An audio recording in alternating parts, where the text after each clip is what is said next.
Welcome back, kids, to U.S. History with Mr. DeCecco. So, if you're here today, it's because we're learning about either the late 1800s, early 1900s imperialism. So, without further ado, let's get it going here. So, the title of this should be The Rise of American Power. And when you look at the United States, up until the late 1800s, pretty much America was focused on what was happening here inside of America. After, right around after the Civil War and after industrialism, we began to spread the eagle's wings outside of these borders, and we're going to go all over the globe, places like Alaska, Hawaii. We're going to go over here to the Philippines, Guam, Midway Island, Haiti, Puerto Rico, Cuba, down in Panama. So we are going to spread those wings all over the globe. We may even make it to China and Japan. So let's see where we're at here, right?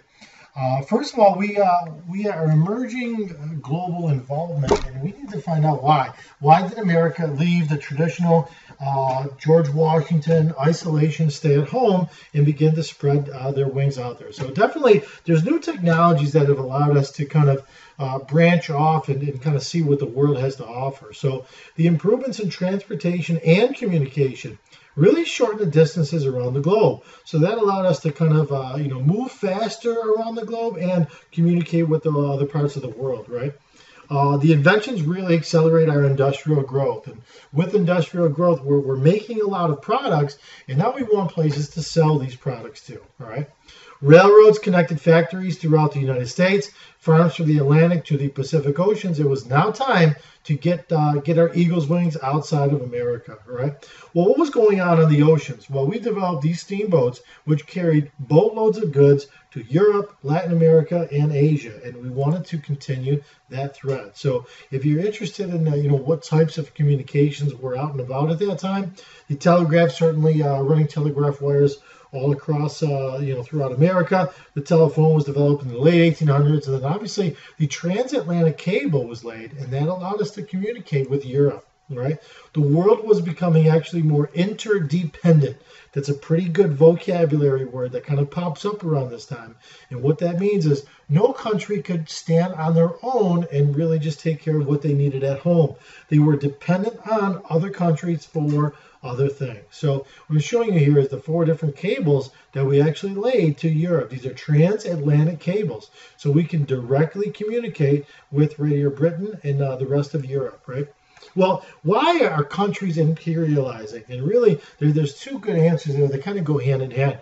So there's a drive for new markets. So we want new places to sell goodies to. And if we contract or we gain by treaty, maybe we buy, maybe we take some overseas colonies, what could we get from those colonies? Raw materials. So when you look at the countries, you're talking about business leaders and nations wanted raw materials from outside of our borders. Business leaders also and farmers wanted these new markets so they can sell their products to. So you can substitute business leaders, or you might even substitute countries here. Like Germany was doing it, Britain was doing it, America was doing it. So when you look at United States expansion, up until 1867, it's pretty much dealing with inside of America. And then in the late 1800s, we start to look at outside of our borders. So let's take a peek. 1803, we know that we got Louisiana. We bought it from France. 1819, we solidified our acquisition of Florida with a treaty with Spain. That was the Adams-Onis Treaty. 1845, we basically take Texas from the Mexicans, so that is annexed. 1846, we agree to take the half of the Oregon country with Great Britain. 1848, if you remember, that is the Treaty of Guadalupe Hidalgo. We get the Mexican Cession, which is California, New Mexico, and Arizona. 1853, we buy a piece of land from Mexico known as the Gadsden Purchase. That's that piece down below that we were able to build one of our railroads on. In 1867, we buy Alaska from the Russians, $7.2 million. And then in 1867, we also pretty much take this little island in the Pacific, and we're going to build a naval base there. So that kind of gets you up to speed in terms of right after the Civil War. So The vocabulary here is the frontier thesis. Frederick Jackson Turner wrote about our frontier, and it said it shaped American character, it allowed Americans a fresh start, and it was always a place that kind of kept America moving. The problem with the frontier today is we don't have it anymore. Right? The frontier was closed, so we had to go outside of our borders. Well, if we want to look at what was America doing late 1800s, we were really building up our Navy. So we really began to expand our Navy in the 1880s, late 1800s. We were building huge steel warships with steam engines. They had the latest in weapons.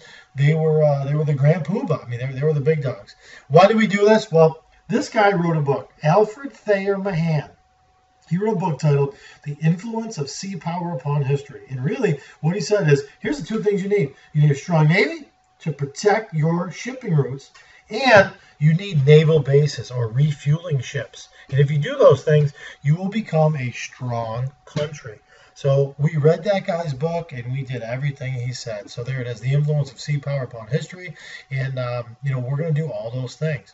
Strong Navy to get new markets. He also said in his book that a Panama Canal or a Central Canal would really help world travel. We're going to do that too. And we're going to really build up our naval resources. So there's Alfred Thayer Mahan, by the way. I love his goatee, right? All right. Well, what was America doing before imperialism? Well, we realized manifest destiny, which was we moved from the east of America all the way to the west, right, from the Atlantic Ocean to the Pacific. So that's a good vocab term that likes to rear its head on exams and things like that. What is that? It's the idea that the United States have a divine mission. It was God's destiny that we were going to expand our borders and spread the ideals of freedom and democracy. Well, we did it. And what did we do by doing that? We closed our frontier. And there's your Frederick Jackson Turner. It's known as the Turner or the frontier thesis.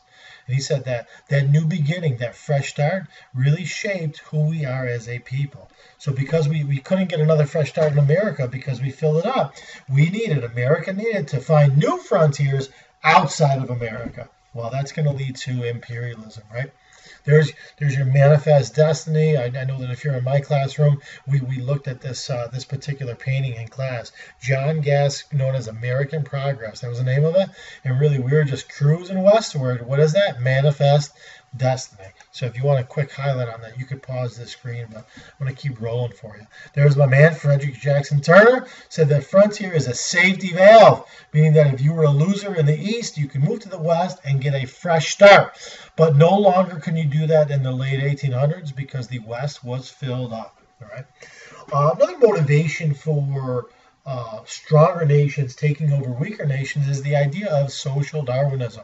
And that is the American way of life, or any other country, like Britain used it, and France used it, and Belgium used it. Their way of life is so superior that that country is obliged to carry out its benefits to other peoples. Well, a big question arises. You're doing it to help those other people. Well, what if those people don't want the American benefits? Well, if you're the imperialist nation, you're going to shove them down their throat, aren't you? So social Darwinists believe the law of nature resulted in survival of superior people. We are stronger, so we must do these things, right? So that is the theory that is used to justify imperialism. I know that maybe last year in school, you may have learned that as the white man's burden, right? So we're going to get into that here with the missionary spirit. As we begin to take over these weaker nations, well, we are going to civilize them. What does that look like? We're going to teach them modernization. We're going to bring them modern products. And we're also going to introduce a new religion to them. So we are going to Christianize them. Once again, what's the buzzword there? That's known as the white man's burden. And here we are. Here's all these weak people, right? There's the British guy in India, right? There's Uncle Sam, probably some Latin American country, maybe a Filipino guy. And we're just going to tell them what to do, and they're going to carry us along the way, right? Well, how do we get our start? Let's take a look at some specifics now. What did we do in China? Well, American opportunities with China began really early on in the 1780s, but we were only able to trade with them through one port, the port of Canton. By the late 1800s, we felt that our economic opportunities were very limited. So we had to figure out a way to kind of bust through there. We had to get into China. Japan, Germany. Russia, Great Britain, and France all created what were known as spheres of influence. And their spheres of influence were growing and America's were not. So we had to figure something out. So if you don't know what a sphere of influence is I just do one of them for you. You can look at the green one, the orange one, doesn't really matter. Germany had the rights to go to all of this area in China to trade and do what they wanted. Britain had this large sphere of influence right here. Well, if you're looking at the map, I don't see an American sphere of influence. So we're going to change things up a little bit. If you need some vocab, imperialism, sphere of influence, feel free, pause the screen so you can catch that. So what is going to be our new policy with the Chinese? Pretty simple. We are going to open those doors, all right? So in 1899, our Secretary of State, his name was John Hay. Secretary of State is your foreign affairs guy. He attempted to ensure economic opportunities in China for the United States. So what did he propose? I love the policy. Tells you the name of the policy, tells you exactly what he's going to do. He said, we're going to open the doors to China, right? Each country would have fair access to the Chinese markets, right? So here's Uncle Sam. Trade treaty with what? China. Now, did we ask the Chinese government? No. Did we check with these other European countries? No, we just did it, right? If you need that vocabulary for open door policy, is right there. Well, how did the Chinese feel about us sticking our heads in there, right? There was something known as the Boxers, and these were Chinese people who felt that the foreigners were gaining too much influence in their country. So in 1900, there's a secret patriotic group of Chinese people known as Boxers. They're going to attack missionaries. They don't want foreigners in their country. They don't want ambassadors in their country and these diplomats. Well, the American troops were soon brought in to subdue this rebellion. Why? Because there was opportunity in China to make a boatload of money. So this is kind of showing you the Chinese government saying, no, don't do it. And you have all these other countries saying, you know what, we're going to carve up China and everybody's going to get their little piece, right? Well, stick it over in Asia, so we're clear as to what happened. We definitely got involved in Japan, and this goes way back, before the Civil War. So in 1854, there was a Commodore, that's a guy who's got a boatload of boats, Navy guy. His name was Commodore Matthew Perry. He ended Japanese isolation, and we rolled into Edo, which is today Tokyo, and we made the Japanese sign the Treaty of Kanagawa. And what did it do? It opened Japan up to trade. Trade with who? Trade with the United States. We wanted to get in there to sell them some goodies. So here's the Chinese guys, other little swords, little samurai guys, and all of a sudden they look out, and there is a boatload of ships. And we have guns, we have cannon, and they have swords. So when we we kind of use those terms loosely when we say we really convinced the Japanese to trade with us. They really had no choice. We kind of forced it on them. Because why? Imperialism. We saw an opportunity to make a ton of money, right? So there's the Treaty of Kanagawa, heavily celebrated, 1854, Commodore Matthew Perry, and we're signing the documents. Well, our relationship with Japan is clearly up and down. American foreign policy in Asia morphed into simply what? Protecting our money, protecting our politics, and territorial interest. Well, Japan actually defeated Russia in what was known as the Russo-Japanese War. We really didn't want, Japan at war because we wanted to keep an open relationship and trade with them. So who steps in? Teddy Roosevelt. And he mediates the Treaty of Portsmouth, which did what? Well, it ends the Russo-Japanese War, and at the same time protects American interest. And should we be sticking our head into the Japanese business? We would say yes. Of course, they would say no. Right? In 1905, to add to that, there was the Taft-Katsura Agreement, and that is Japan was allowed to control Korea, but would stay out of the Philippines. Because once again, later on, what are we going to build in the Philippines? A place called Subic Bay, and that's a naval base, right? So the Treaty of Portsmouth, who's in charge of that? Teddy Roosevelt, right? The Russo-Japanese War, all right? And once again, Japan is allowed to have some rights over Korea and Taiwan, but not where? Not in the Philippines, because we're going to take over that. So continue with U.S.-Japanese relations. As you know, there in the late 1800s, there was a lot of Japanese and Chinese who immigrated to America. Well, they weren't really treated too well because they were different. They had a different religion and they looked different. So what happened to them in San Francisco is the schools in San Francisco really segregated the classes. So they separated Asian children from white children. And they weren't really treated too well, and the Japanese weren't so happy about that. The Japanese government felt that we should have did a better job treating their citizens who are now becoming American citizens. So we enter into an agreement with the Japanese that we in America would stop segregating their population. But what we had kindly asked the Japanese government is, do not let any more Japanese come to the United States. So it would restrict Japanese immigration, basically not letting them leave the country and come to America. Now, can you imagine this post right here, this placard in your town, right? No Japs in our schools, right?